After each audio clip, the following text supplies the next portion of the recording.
It's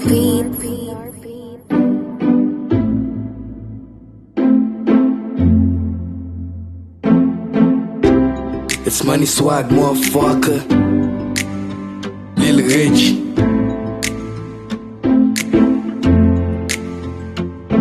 Mwen lan doual, mwen lan bra frais. Mwen ap raye ou, pou sa ou pa fe.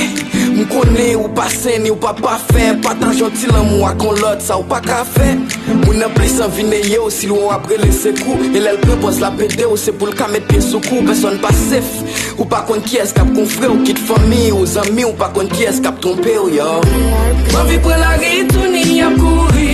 Gen go korisyon, mwen lan ap kouri. Mwen a formal, lèl wal ap souri. L'hypocrisie la haine, zel sa agam nouri. M'soti m'rayi, mwen lan kek fwa.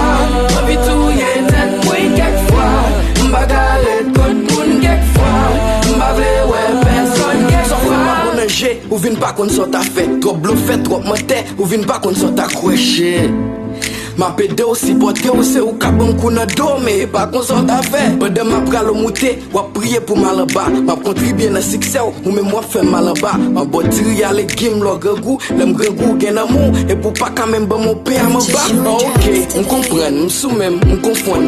Mwen sa pa pou mwen, ma bay vaga tout bagay. Se plas mwen pa la, ma met fe a tout batay. Se gen mwen te important pou yo, m'di yo tout babay. Se fason m'ka geri, fason m'ka geri. Son avan eskizem, surtout maman m'chéri.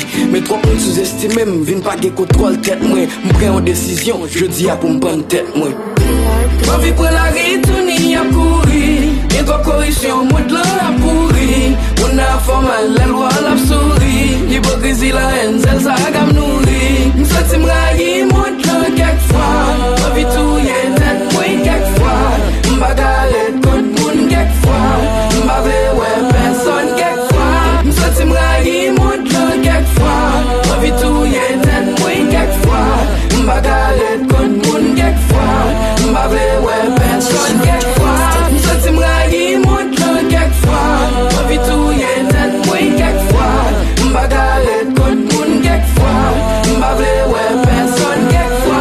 Yeah, tout sa m'fè pa bon anje. Nou sous-estime.